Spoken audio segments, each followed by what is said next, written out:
You don't know this secret, and there's a reason. There is a method so intense that it awakens in your soul the memory of who you truly are. It's not philosophy. It's not sterile ceremony. It works. And precisely because it works, it has been hidden for millennia.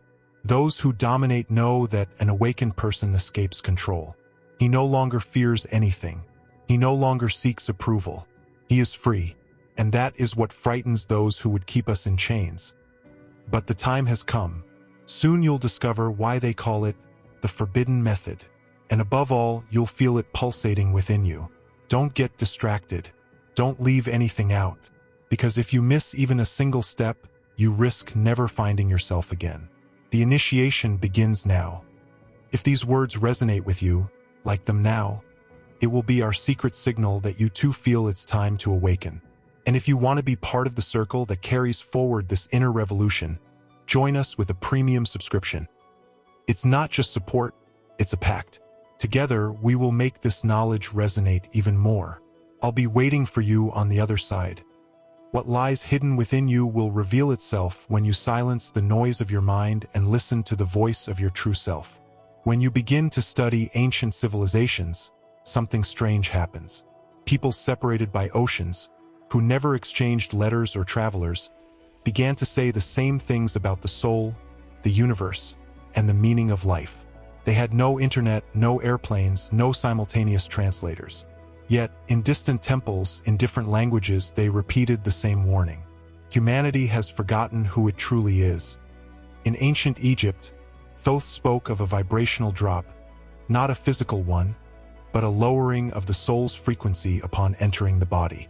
It was as if the pure light had been covered by a dense layer that was difficult to penetrate. Thoth didn't see the body as an enemy, but as a challenge. He said that at birth, the soul plunges into a world of forms and forgets its invisible origin. And the worst part wasn't forgetting completely. It was still feeling deep down that something was missing, like a distant echo whose source you don't know, but you know it's there. In ancient India, the rishis called this oblivion samsara. They taught that the soul needs nothing new to learn, because everything is already within it. What we need is to remember, and to remember that the path lies not through books or intellectual debates, but through inner practices, silence, meditation, vibration, and a state of consciousness in which the ego loses strength and the essence resurfaces. In Greece, the Orphics saw the soul as a prisoner of the body.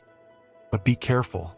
They didn't say it pessimistically, like those who reject life. It was a call to awakening. They believed the body was temporary and that true freedom came when the soul recognized its immortal nature. Their rituals used chants, breathwork, and altered states of perception, so that even in life a person could experience this. Sacred memory. These traditions were not copied from one another. They were different manifestations of the same truth that transcends culture and time. A truth that has no owners, no religion, no flag. It is an ancestral memory that has always lived in the human heart. But here's the curious thing. In none of these places was the technique found in an accessible manual. There were no sacred books describing everything step by step, open to anyone who would read, because they knew that this type of knowledge cannot be given to anyone without preparation.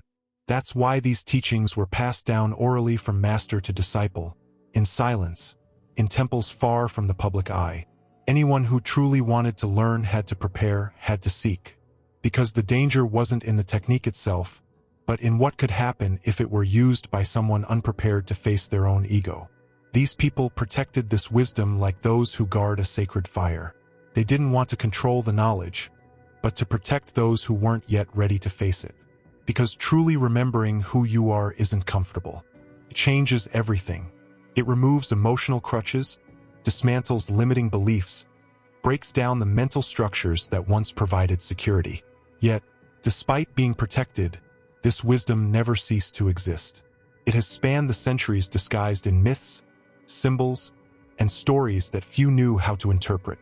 It's in Egyptian hieroglyphics, in Vedic scriptures, in Greek theater, in shamanic tales.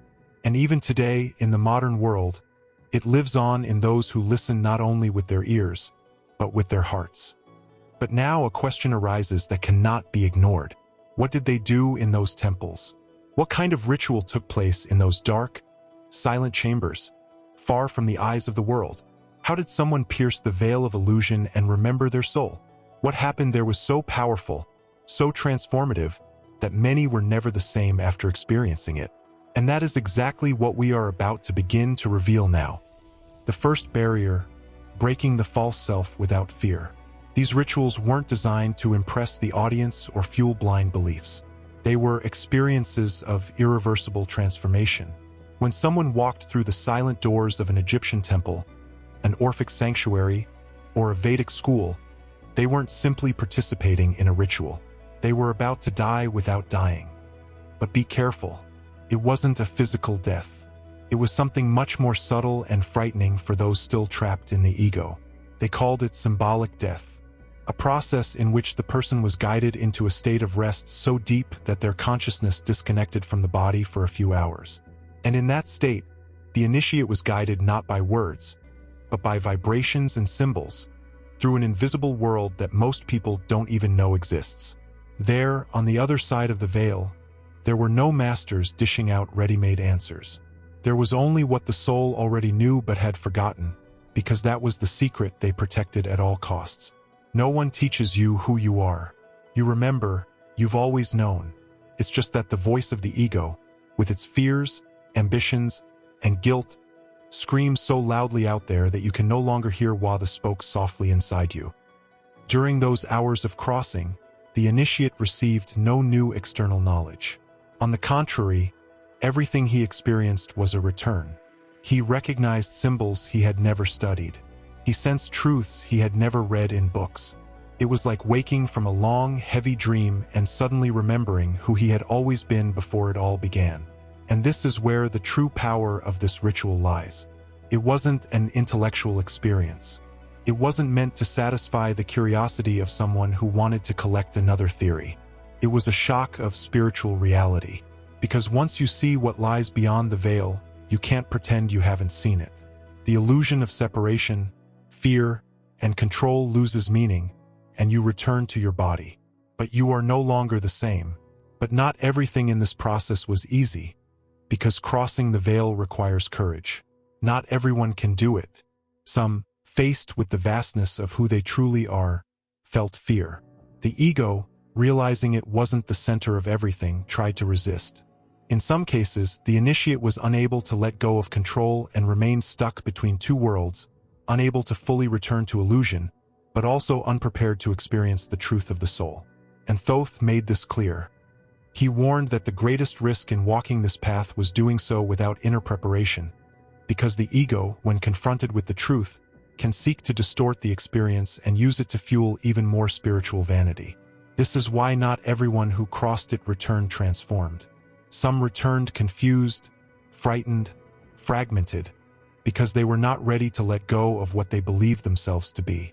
And this is the most delicate point of this teaching, because many people seek spiritual techniques wanting to become more powerful, more enlightened, more special. But true initiation doesn't make you more important. It makes you more real. And being real means letting go of everything that's false, everything that was constructed to please others, to protect yourself from fear, or to feel superior. This is the death that doesn't kill, the death of the character, the death of the role you've played for so long without even realizing it. But Thoth also said that for those who went through this process with sincerity and courage, what came next wasn't destruction. It was rebirth. It was the beginning of a new life where you no longer had to rely on the lies the world had told you about yourself. You are simply still and whole, as you always were but had forgotten. Not everyone was able to return in the same way. Some went through, but couldn't bring what they'd seen back into daily life.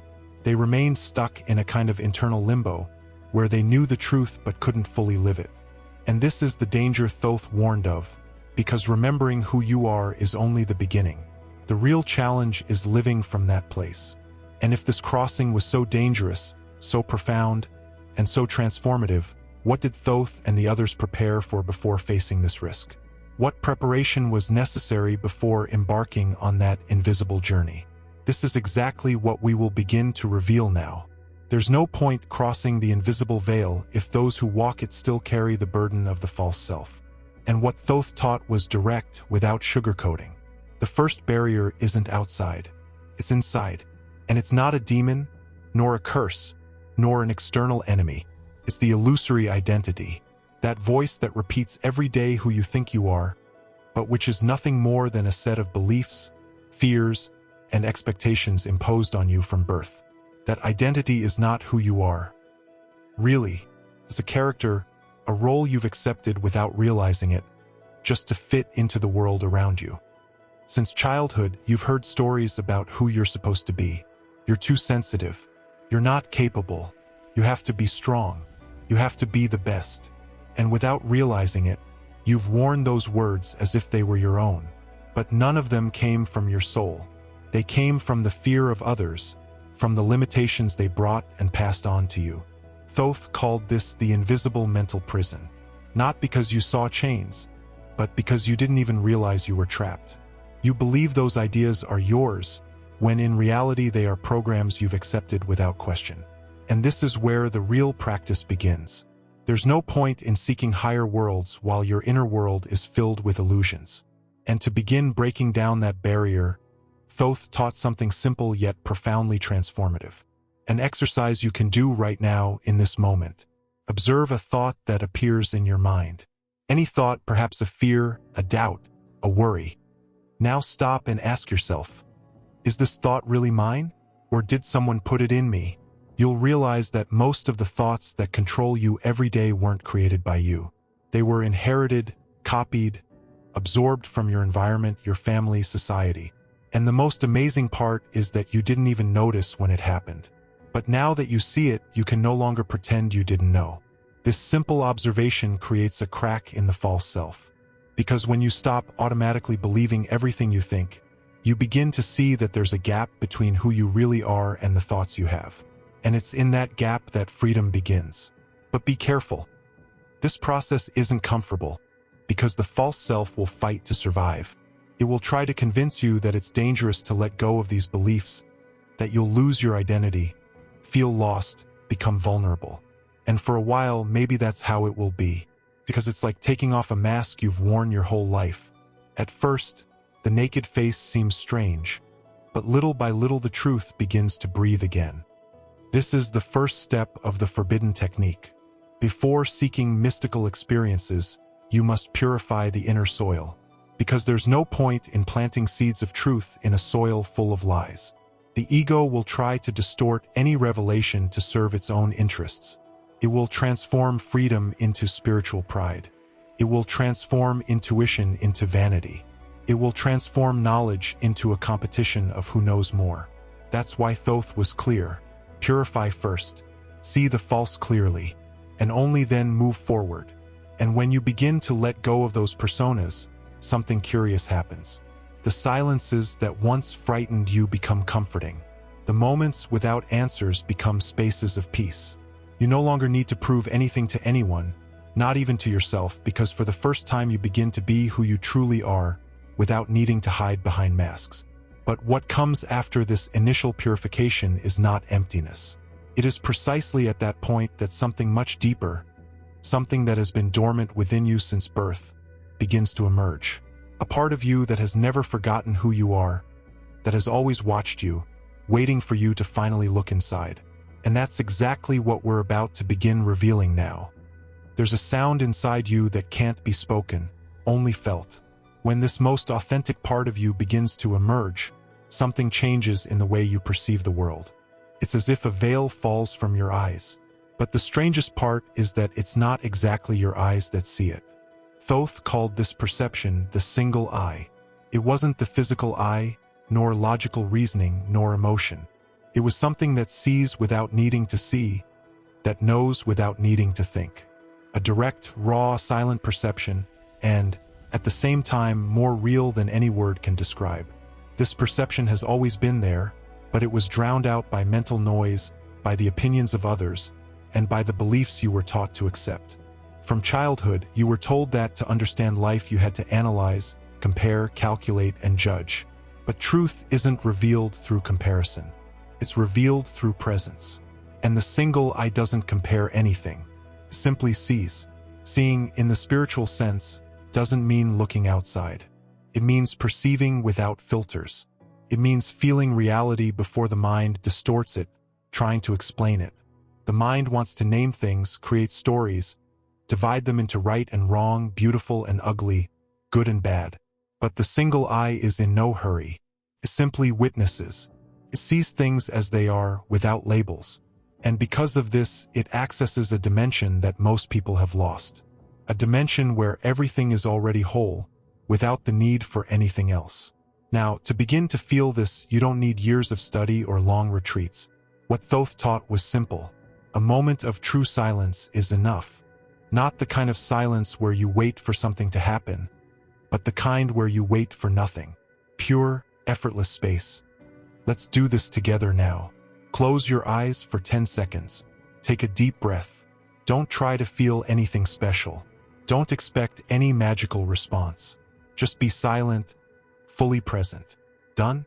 You can open your eyes. Maybe you felt something different. Maybe not. But something important has happened. Even if your mind didn't notice it, for the first time in a long time, you've made room for pure perception to occur. And even if it was only for a few seconds, it has already begun to weaken the noise that distracts you every day. This is how the single eye awakens. Not with explanations, but with conscious silence. Not with theories, but with presence. And the more you practice, the more you realize that life has another layer beneath what the physical eyes reveal. A layer where everything vibrates with a silent unity. But be careful. This direct perception is only the beginning. It shows you that something exists beyond the mind and emotions, but it's not yet the deepest frequency of your soul. Because no matter how unfiltered you perceive reality, something is still missing. Something that defines who you truly are, far beyond what you hear, see, or think. And this unique vibration, which Thoth said was the true sound of the soul, is something almost no one has ever accessed. Cannot be explained with words or understood with logic. Can only be felt when everything else falls silent. And from that silence, something even deeper begins to emerge. Because perceiving the world without filters is already a huge step. But Thoth said there is something even more intimate, more essential, more yours than any perception or thought. It is the unique vibration of your soul. A sound that has never been spoken aloud, but that has resonated within you since the beginning of your existence. The ancients called it the invisible name. It is not a name like John, Mary, or any other word invented by man. It is a frequency, a vibrational state which, when touched, causes everything within you to recognize who you have always been. This invisible name cannot be taught. No one can tell you what it is because it is not information. It is a silent sound, a call that does not enter the ears, but vibrates in the spiritual heart. In the hermetic tradition, Thoth said that this name was not discovered by reading books, memorizing formulas, or participating in external rituals. It was accessed through vibrational resonance. What does this mean? It means that when you align yourself internally, when the mind quiets and the heart opens, this vibration begins to resonate spontaneously. It has always been there, but the noise of the mind and the masks of the ego have drowned out its sound. And it's interesting how, even without consciously knowing it, you've already experienced this vibration at certain moments in your life. You know those rare moments when everything seems to simply fall into place. When you feel a peace that comes from no external reason, or that strong intuition that comes from nowhere and you simply know what to do. No doubt, no anxiety. These are echoes of your invisible name vibrating within you. It's as if, for a moment, the noise of your mind fades and this silent frequency can be heard in the depths of your awareness. But here's an important revelation. This vibration needs no words. Any attempt to encapsulate it in concepts limits what it truly is. Can't be described. Can only be felt. And the more you try to mentalize it, the less you feel it because it doesn't belong to the mind. It belongs to your essence. Thoth said, "This vibration is your very center. It's the point where you stop being a collection of thoughts and emotions and become pure existence. Not a character, not a role, not a story. Just you. Naked, silent, and whole without needing to prove anything, without needing to achieve anything. Just being." And when this vibration begins to become clear, something powerful happens. Deep in your chest, you feel a silent certainty. It's not arrogance or spiritual pride. It's an unshakable peace that doesn't depend on external circumstances. It's as if you're saying, I know who I am, and I don't need the world to confirm it. But here's a detail that many people overlook. When this inner light begins to shine, it doesn't just illuminate what's beautiful. It illuminates everything, including what lies beneath the surface. Wounds, old fears, parts of yourself you've tried to bury for years. Because the true light doesn't choose what to show. It reveals everything that stands in the way of your freedom. And this is precisely where many people get scared. Because when this frequency awakens, what was hidden comes to light. And it's not always beautiful. When you remember who you are, you also remember those who tried to hide it. Remembering who you are isn't just about remembering your light, your pure, divine essence. It also means facing everything you've built to survive in this world. All the layers you've created to protect yourself from pain, rejection, fear. Thoth called this the purification of the soul.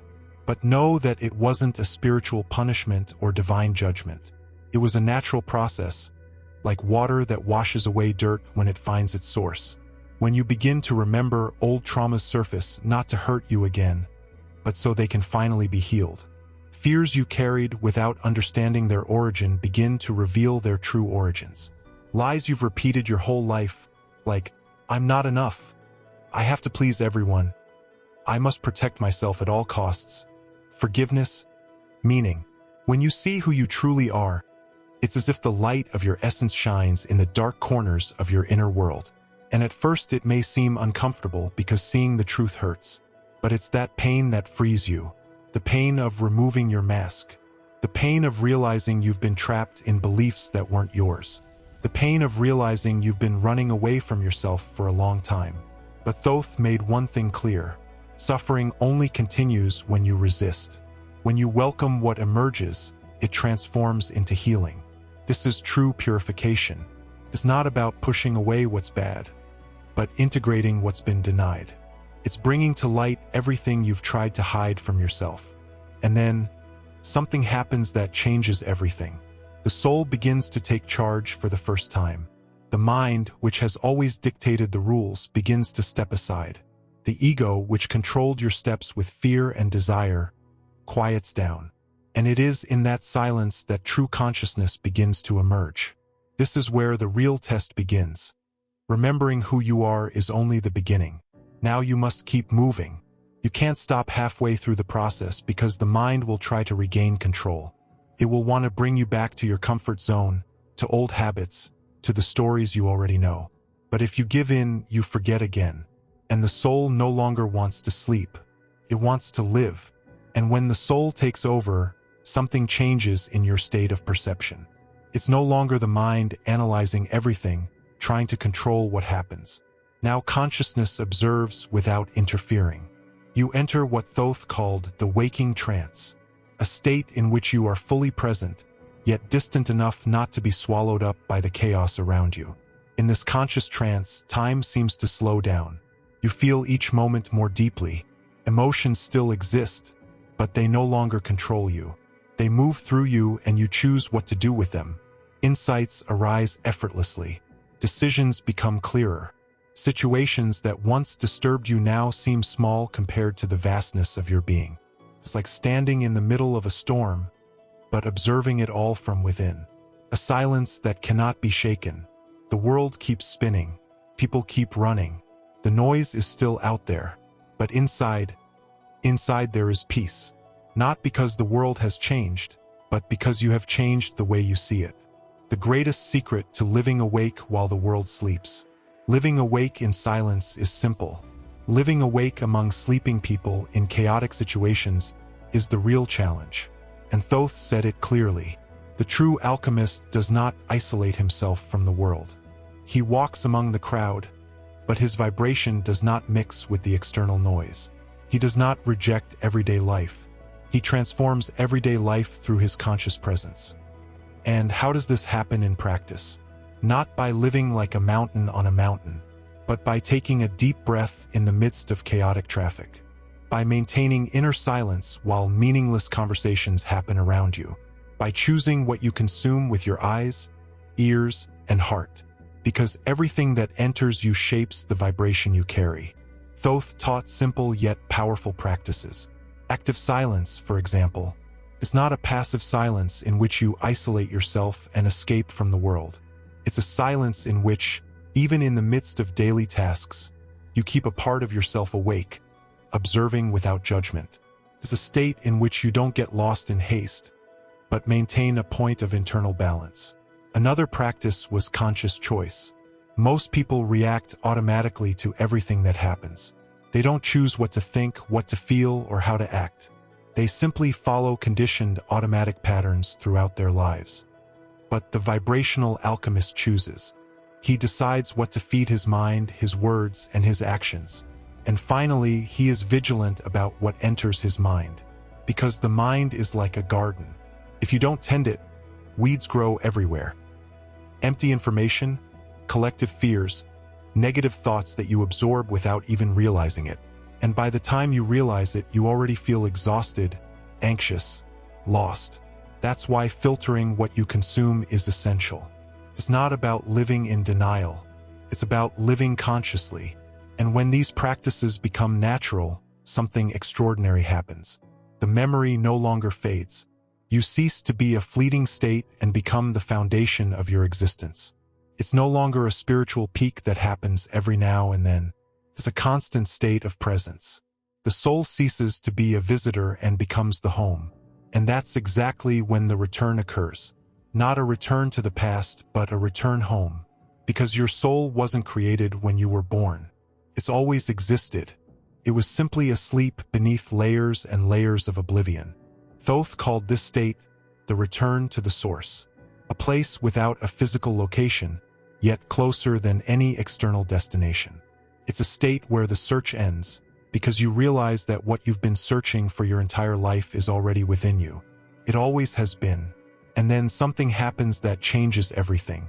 You realize you no longer need to chase the approval of others.